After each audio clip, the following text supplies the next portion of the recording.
નમસ્કાર મિત્રો, આજે આપણે જોઈશું ધોરણ 6નો સામાજિક વિજ્ઞાનનું પ્રથમ પ્રકરણ. ચાલો ઇતિહાસ જાણીએ. તો આપણે હવે આમાં પ્રકરણમાં ઇતિહાસ વિશેની માહિતી લઈશું કે ઇતિહાસ કેવો હોય છે. આપણો ઇતિહાસ મતલબ આગળના વર્ષોમાં શું હતું, મનુષ્ય જીવન કેવી રીતે જીવતો હતો, શું ખાતો હતો, એના વિશે માહિતી મેળવવાનું છે. તો સામાજિક વિજ્ઞાન એક રસપ્રદ વિષય ઇતિહાસ વિશે આપણે જાણીશું. સામાજિક વિજ્ઞાનનો આપણને મનુષ્યના સામાજિક વિશ્વથી માહિતગીર કરે છે. તે ભૂગોળ, અર્થશાસ્ત્ર, સામાજિક પરિસ્થિતિ અને સંસ્થાઓ, રાજકીય પ્રવૃત્તિ અને સંગઠનોની જાણકારી આપે છે. ઇતિહાસ વિષય સિવાયના સમાજ વિજ્ઞાન આપણને વર્તમાન સમાજ જીવનની પરિચય કરાવે છે, જ્યારે ઇતિહાસ માનવ સમાજના ભૂતકાળની માહિતી આપે છે, જેની મદદથી આપણે વર્તમાન કાળને જાણીએ છીએ. શું આપણે ભૂતકાળના જ્ઞાન વગર વર્તમાન સમાજ જીવનને સમજી શકીએ છીએ? તો ના. તો કારણ કે જે આપણું વર્તમાન છે એ આગળના વર્ષોમાં એ ભૂતકાળ થઈ જશે. તો આગળ આવનારી પેઢીને માહિતી મળશે કે તે ભૂતકાળમાં શું ખાતા હતા, શું રીતે જીવતા હતા, એની માહિતી મળી રહેશે. તો માનવે જ્યારે અગ્નિનો ઉપયોગ શરૂ કર્યો ન હતો ત્યારે તેનું જીવન કેવું હતું? તમે એ બાબતની કદી કલ્પના કરી છે? માનવી ખેતવાડી, રસ્તાઓ, વાહન વ્યવહારો, મકાનો વગર કેવી રીતે રહેતો હતો? લાઇટ વગર કેવી રીતે રહેતો હતો? પાકા મકાનો હતા, એ મકાનો વગર કેવી રીતે રહેતો હતો? એ વિશે તમે કલ્પના પણ કરી હશે કે ઇતિહાસમાં ભૂતકાળમાં મનુષ્ય કેવી રીતે રહેતો હતો, પહેરવા માટે કપડાં કયા વાપરતો હતો. ઇતિહાસ આપણને માનવ જીવનના આવા વિવિધ રસપ્રદ પાસા વિશે જાણકારી આપે છે. ઇતિહાસ આપણને ભૂતકાળના જુદા જુદા જીવનની સફર કરાવે છે. એક યુગમાંથી બીજા અને બીજામાંથી ત્રીજા એમ અનેક યુગો માનવ જીવનની રીત રિવાજો, માન્યતાઓ, તેમના ખોરાક અને પોશાક વિશે માહિતી આપે છે. જાણે કે આપણે કોઈ જુદા જ વિશ્વમાં વિહરતા હોઈએ છીએ. તો આપણે ભૂતકાળના માનવ સમાજનું અધ્યયન શા માટે કરવું જોઈએ એવો વિચાર તમને આવતો હશે. ઇતિહાસ માત્ર ભૂતકાળની જ બાબતો સાથે સંકળાયેલો નથી, તે વર્તમાનની વ્યવસ્થા સાથે કડીરૂપ છે. આપણા પૂર્વજો કેવા હતા, તે ક્યાં રહેતા હતા, શું ખાતા હતા, તેમના જીવનની અનેક મહત્ત્વપૂર્ણ બાબતો માહિતી આપણે ઇતિહાસ વડે મળે છે. તો આપણા બાપ દાદા, દાદાના દાદા પણ ત્યાં કેવી રીતે રહેતા હતા, શું ખાતા હતા, એ માહિતી આપણને ઇતિહાસ દ્વારા મળે છે. તો આપણે હવે ઇતિહાસને જાણવા માટેના સાધન સ્ત્રોતો કયા છે એના વિશેની માહિતી મેળવીશું. તો ચિંતને વર્તમાન પત્રમાં વાંચ્યું કે ગુજરાતના કચ્છમાં 4000 વર્ષ જૂનું શહેર મળી આવ્યું. લોથલમાં અહીંયા તમે માહિતી હશે કે લોથલમાં 4000 વર્ષ જૂનું સિંધુ ખીણ સંસ્કૃતિનું એક શહેર મળી આવેલું છે લોથલમાં. તો ગુજરાતના કચ્છ શહેરમાં 4000 વર્ષ જૂનું શહેર મળી આવ્યું. તેને આશ્ચર્ય થયું. આપણે કેવી રીતે જાણી શકીએ કે આ શહેર 4000 વર્ષ જેટલું જૂનું છે? તેણે કોણે એને કેવી રીતે બંધાવ્યું હતું? ત્યાંના લોકો કેવો ખોરાક ખાતા હતા, કેવા કપડાં પહેરતા હતા? તો એ બધી માહિતી આપણને ક્યાંથી મળશે? તો એના માટેના એક લખાણ લખેલા હોય છે જે માહિતી આપણને મળશે. તો એના ઇતિહાસને જાણવા માટે જુદા જુદા સાધનો છે. તો સૌપ્રથમ છે એક તાડપત્ર અને ભોજપત્ર. તો તાડપત્ર અને ભોજપત્ર શું છે કે પ્રાચીન સમયમાં માનવી લખવા માટે તાડપત્ર કે ભોજપત્રનો ઉપયોગ કરતો હતો, જેને આપણે હસ્તપત્ર કહીએ છીએ. તો અત્યારે આપણે શું યુઝ કરીએ છીએ કે કાગળનો ઉપયોગ કરીએ છીએ લખવા માટે, પછી દિવાલ પર લખવા માટે ઉપયોગ કરીએ છીએ. પણ પ્રાચીન સમયમાં કાગળ હતા નહીં, તો એને લખવા માટે શું કરતા કે પ્રાચીન સમયમાં માનવી લખવા માટે તાડપત્ર કે ભોજપત્રનો ઉપયોગ કરતો હતો, જેને આપણે હસ્તપત્ર કહીએ છીએ. કે તાડપત્રમાં એવું તાડ ક્યાંથી વપરાતું કે તાડપત્ર એટલે તાડ વૃક્ષના પર્ણ પર લખાયેલી હસ્તપ્રતો, અને ભોજપત્ર એટલે હિમાલયમાં થતા ભુર્જ નામના વૃક્ષની પાતળી અંતરસાર પર લખેલા હસ્તપત્રો.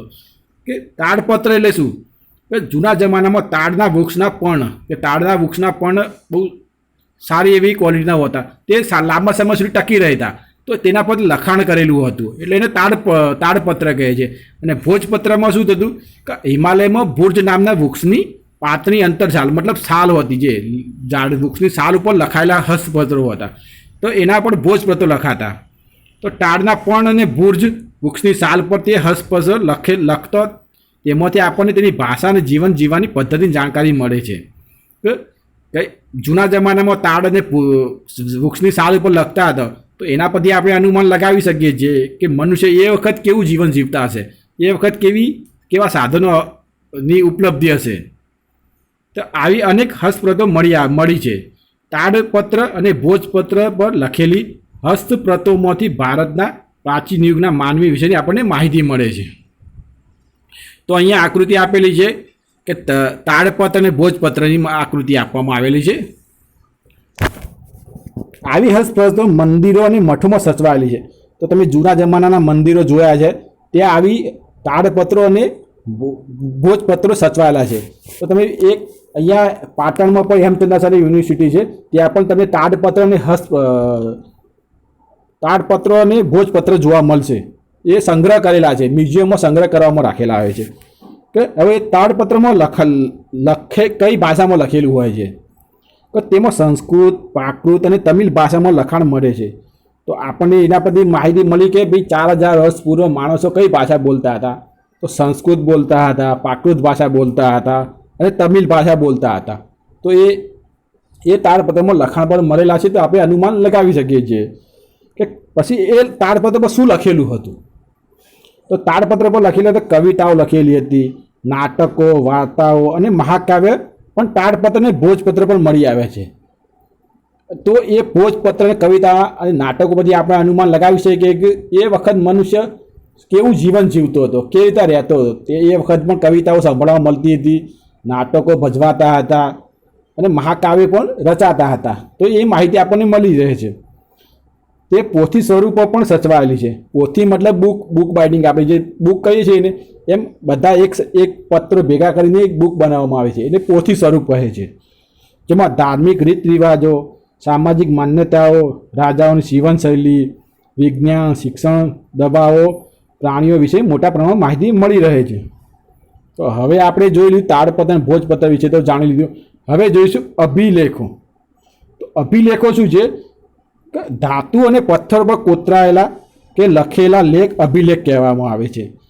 કે ધાતુ અને પથ્થરો પર કોતરાયેલા જે લખાણ કરેલું હોય છે તે લખેલા લેખને અભિલેખ કહેવામાં આવે છે. આપણે અભિલેખમાંથી પણ ઇતિહાસ જાણી શકીએ છીએ. રાજા પોતાના આદેશો શિલાઓ પર કોતરાવી પ્રજા સાથે સંવાદ કરતા હતા. પ્રાચીન ભારતના અનેક રાજાઓ અને રાણીઓ તેમના રાજ્ય, વિજય, ધર્મ અને સાંસ્કૃતિક માહિતી આવા અભિલેખો પર અંકિત કરાવી છે.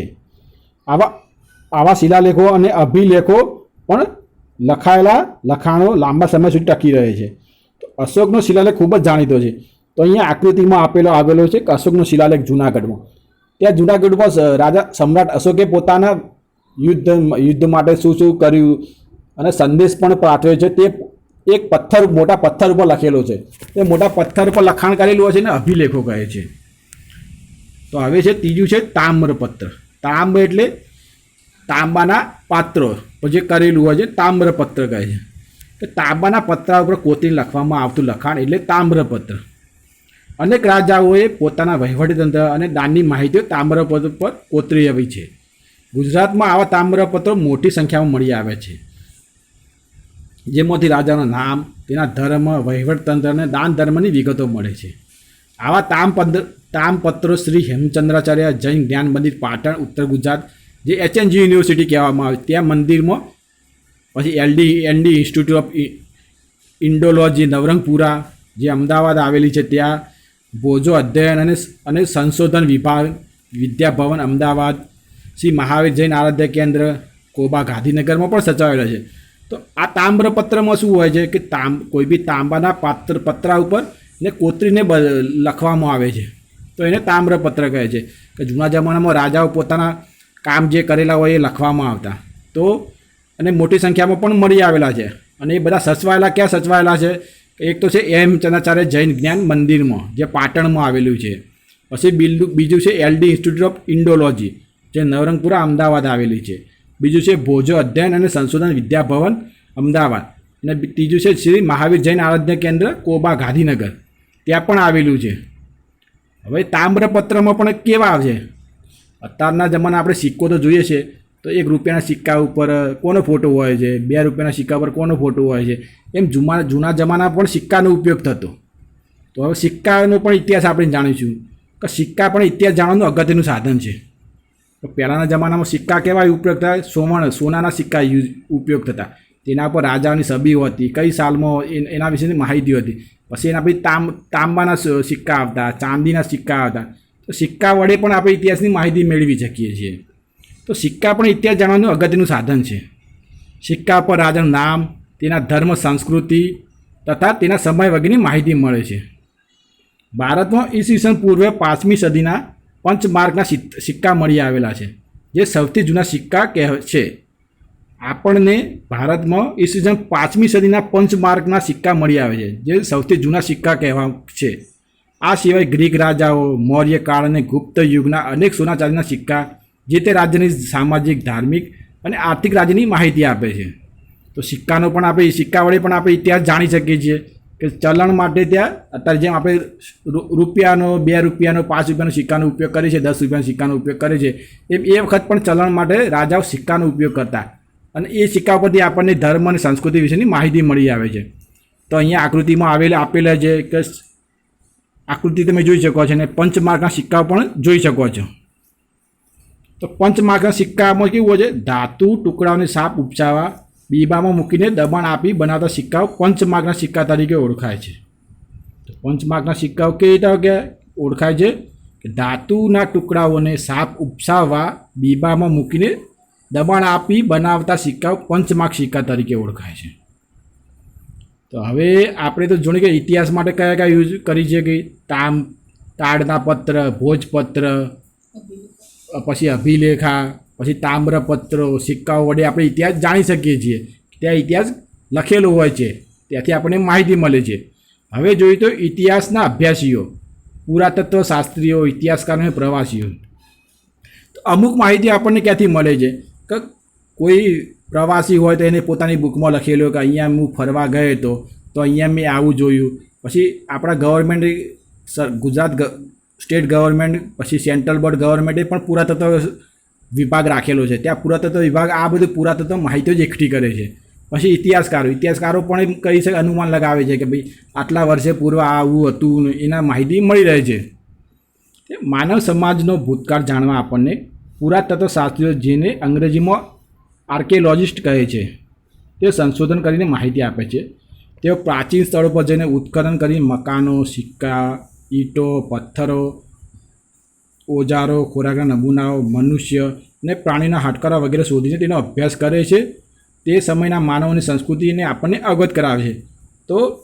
તો મનુષ્ય પુરાતત્વ શાસ્ત્રીઓ શું કરે છે કે જ્યાં આપણને જૂના જમાનાના વસ્તુઓ મળે છે ત્યાં જઈને તેનો અભ્યાસ કરે છે.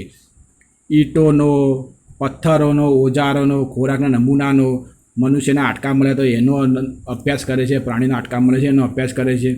અને એના પરથી માહિતી મળી રહે છે કે ભાઈ આ આટલા વર્ષો જૂનું હોઈ શકે છે. અત્યારે લેટેસ્ટ ટેકનોલોજીથી આપણને ડીએનએના ઉપરથી માહિતી મળી રહે છે કે આ આટલા વર્ષ જૂનું હોઈ શકે છે. તો પ્રાચીન કાળથી મનુષ્ય એક જગ્યાએથી બીજી જગ્યાએ પ્રવાસ કરતો રહ્યો છે. ઘણા પ્રવાસીઓ બીજા દેશમાં જઈને તેઓ જીવનની નોંધ પણ કરતા હતા. આવા પ્રવાસીઓને પ્રવાસન વર્ણનમાંથી આપણને જે તે દેશના ઇતિહાસ અને સંસ્કૃતિની જાણકારી પણ મળી રહે છે. તેમાં છે મેક્સટનિસ, પ્લિની, પછી ફાહિયાન, યોનસોંગ, જ્યાં મુસાફરોનો સમાવેશ થાય છે. કે એવા પણ આપણો ભારત દેશમાં ઘણા બધા પ્રવાસીઓ પણ આવતા બહુ વર્ષો પહેલાં. યુએન સેંગ છે, મેગેસ્ટેનિસ છે, પ્લિની, ફાહિયાન, યુએન સ્વાંગ, જ્યાં મુસાફરો આવીને પોતાના દેશમાં જઈને એના ઇતિહાસ વિશે લખતા કે આજે હું ભારતમાં ગયો તો આ દેશમાં ફર્યો અને આના વિશે મેં આવું માહિતી મેળવી, એ એમના ગ્રંથમાં લખતા. તો ત્યાંથી પણ આપણે ઇતિહાસની માહિતી મળી રહે છે. પછી જે પુરાતત્વ શાસ્ત્રીઓ અને ઇતિહાસકારોમાં સંશોધનોથી આપણને ઉત્તર પશ્ચિમ ભારતમાં સિંધુ નદીના કિનારે પાંગરેલી મહાન સભ્યતાનું દર્શન થાય છે. અહીંયા આપેલું છે ઉત્તર પશ્ચિમ ભારતમાં સિંધુ નદીના કિનારે પાંગરેલી મહાન સભ્યતાનું દર્શન થાય છે, જે સિંધુ સંસ્કૃતિ કહેવામાં આવે છે. ભારતમાં આજથી 4,500 વર્ષ પહેલાં અનેક શહેરો અસ્તિત્વમાં હતા. એ જ રીતે ગંગા નદીની આસપાસના ક્ષેત્રોમાં આજથી 2500 વર્ષ પહેલાં ઘણા બધા શહેરોનો વિકાસ થયો હતો, તે જાણી શકીએ છીએ. આ બધા સાધનોને તે સમયના માનવ સમાજના રીત રિવાજો, ખોરાક, પોશાક અને ટેકનોલોજી તથા સંસ્કૃતિની માહિતી મળી રહે છે. ભારતના અનેક શહેરો અને ગામડાઓ શોધી તેમણે આપણે કપાસ, જવ, ઘઉં ઉપરાંત તે સમયના પ્રાણીની માહિતી આપે છે. તો જે આપણે અમુક હવે સાધનો તો આપણને મળી કે આ સાધનોથી આપણે મનુષ્યનો ઇતિહાસ જાણી શકીએ છીએ. ત્યાંનો રીત રિવાજ કેવા હતા, ખોરાક કેવો હતો, ત્યાં કેવી ટેકનોલોજી ઉપયોગ કરતા હતા, તેમની સંસ્કૃતિ કેવી હતી, એ આપણને માહિતી મળી રહે છે. અને ભારતના અનેક શહેરો અને ગામડાઓ શોધી તેમને આપણને કપાસ, જવ, ઘઉં ઉપરાંત તે સમયના પ્રાણીની પણ માહિતી આપે છે કે તે લોકો એક વખત શું ખેતી કરતા હતા. કપાસની ખેતી કરતા, જવ, ઘઉં એ બધા શું ખેતી કરતા હતા. પછી પાલતુ પ્રાણી કયા રાખતા હતા, ગાય, ભેંસ, કૂતરું, બિલાડી, એની પણ માહિતી મળી રહે છે. ઇતિહાસકારો ભૂતકાળનું અધ્યયન કરનારા મહત્ત્વના વિદ્વાનો છે. તેઓ મળી આવેલા સાધનોનું વર્ગીકરણ કરે છે, સંશોધન કરે છે, હસ્તપ્રતો, દસ્તાવેજો, અભિલેખોમાંથી માહિતી એકત્રિત કરે છે અને પછી યોગ્ય રીતે તેનું આલેખન કરે છે. પુરાતત્વશાસ્ત્રીઓ અને ઇતિહાસકારો ભૂતકાળને આપણી સક્ષમ જીવંત કરે છે. તો પુરાતત્વશાસ્ત્રીઓ અને ઇતિહાસકારો શું કરે છે? જુદી જુદી આપણને માહિતી મળી હોય ઇતિહાસ વિશેની, એ લોકોની અભિલેખો, દસ્તાવેજો અને હસ્તપ્રતોમાંથી માહિતી એકત્રિત કરે છે અને એ લોકોને યોગ્ય રીતે આલેખન કરીને એકઠી કરે છે અને એ આપણને બતાવે છે કે ભાઈ ભૂતકાળમાં આવું હતું, તો એ આપણને જીવંત કરે છે. તો હવે આપણે જોઈશું ભૂમિનું નામ. તો આપણી જે ભૂમિ રહીએ છીએ, જે ગુજરાત ભૂમિ કહેવાય, ભારત ભૂમિ કહેવાય, તો ભારત ભૂમિનું નામ કેવી રીતે પડ્યું એના વિશેની આપણે એમ માહિતી જોઈશું. આપણે આપણા દેશને બે નામોથી ઓળખીએ છીએ, ઇન્ડિયા અને ભારત. ઇન્ડિયા શબ્દ ઇન્ડસ પરથી ઉતરી આવે, જેને સંસ્કૃત ભાષામાં સિંધુ કહેવામાં આવે છે. જે સિંધુ નદી તો તમે જોઈ જશે, જે પંજાબમાં થઈને પાકિસ્તાનમાં થઈને સિંધુ નદી વહે છે, તો એ સિંધુ પરથી ઇન્ડસ શબ્દ ઉતરી આવેલો. પ્રાચીન ઈરાન અને ગ્રીસના લોકો સિંધુ નદીથી પરિચિત હતા. એ જ વખત સિંધુ નદી બહુ મોટી અને પહોળી નદી કહેવાતી, તો એ નદીથી એ લોકો પરિચિત હતા. ત્યાં બહુ મોટી માનવ સમાજ ત્યાં રહેતો હતો, ત્યાં ખેતી પણ કરતો, તેનાથી એ પ્રભાવિત હતા. ઈરાન અને ગ્રીસના લોકો સિંધુ નદીથી પરિચિત હતા. તેઓ આજથી 2500 વર્ષ પહેલાં તે પ્રદેશના સંપર્કમાં આવ્યા. ઈરાનીઓ સિંધુ નદીને હિન્ડોસ અને ગ્રીસના લોકો ઇન્ડસ કહેતા. તેઓ આ નદીના પૂર્વ કિનારે ઇન્ડિયા અને ઇન્ડિયનથી ઓળખતા. જે પૂર્વ નદીનો કિનારો મતલબ આપણું ભારત અત્યારે જે કહેવામાં આવે છે એ. તો એ લોકો એ શું કહેતા? ઇન્ડસ.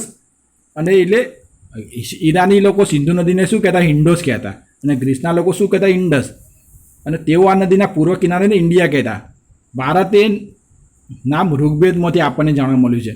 તો ભારતનો ઋગ્વેદમાં એનો ઉલ્લેખ ક્યાં થયો છે કે ભરત જે હતો, ભરત નામનો જે રાજા, એના નામ પરથી ભારતખંડ બનવામાં આવે છે. તો એના નામ પરથી ભરતનું નામ પડ્યું છે કે રાજા દુષ્યંત અને શકુંતલાનો પુત્ર હતો જે ભરત, એ ભરતના નામ ઉપરથી આપણે ઋગ્વેદમાંથી નામ મળ્યું છે કે ભરતખંડ આપણું કહેવામાં આવતો. એટલે આપણે એને ભારત દેશ કહીએ છીએ.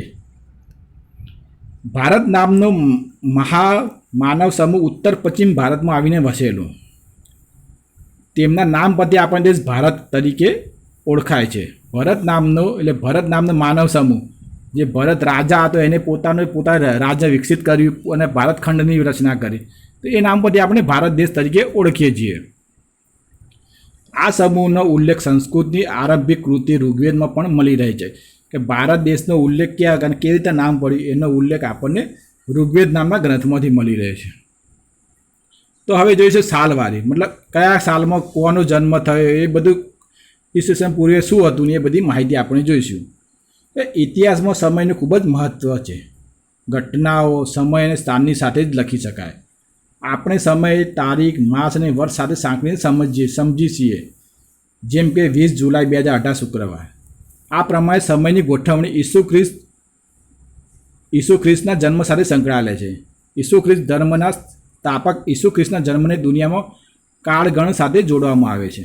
આપણે ઈસવીસન એમ કહીએ છીએ, અંગ્રેજીમાં એડી કહીએ છીએ. એટલે ઈસુ ખ્રિસ્તના જન્મ પછીના વર્ષો એમ કહેવામાં આવે છે. ઈસવીસન 2000 એટલે ઈસુ ખ્રિસ્તનો જન્મ પછીના 2000 વર્ષ પછી. તો આપણે અત્યારે લખીએ છીએ ભાઈ અત્યારે કઈ ચાલે છે? ઈસવીસન 2020 ચાલે છે. તો એનો મતલબ એ થયો કે ઈસુ ખ્રિસ્તના જન્મના પછીના 2020 વર્ષ. તો તમે મળી ગયા. પણ આપણે કાયદેસર આપણો જે કે ભાઈ કારતર, માગસર, પોજ બી આપણે યુઝ કરીએ છીએ. વિક્રમ સંવત પણ આપણે કહીએ છીએ. વિક્રમ સંવતમાં પણ આવે છે ભાઈ અત્યારે કઈ વિક્રમ સંવત ચાલે છે? તો 2070 વિક્રમ સંવત ચાલતું હશે. એ પણ આપણે કરી શકીએ છીએ. એ આપણા હિન્દુઓના ધર્મ પ્રમાણે છે. આ છે ખ્રિશ્ચનના ધર્મ પ્રમાણે છે ભાઈ કે ઈસવીસન પૂર્વે.